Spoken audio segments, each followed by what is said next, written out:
Okay, today I had a good find. Sorry I didn't video it. I'm not great at videoing digs.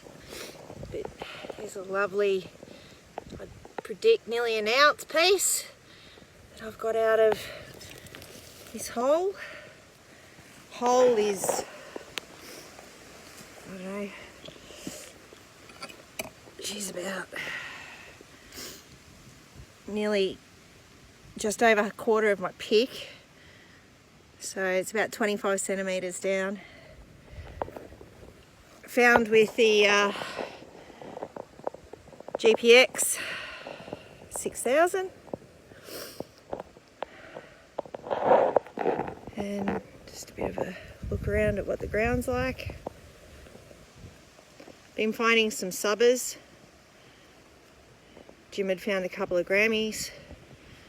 Yesterday I think I put up that we found 5 point something grams, and today that's what I pulled out. Yay! Doesn't always happen, and there was a lot of lead in amongst that.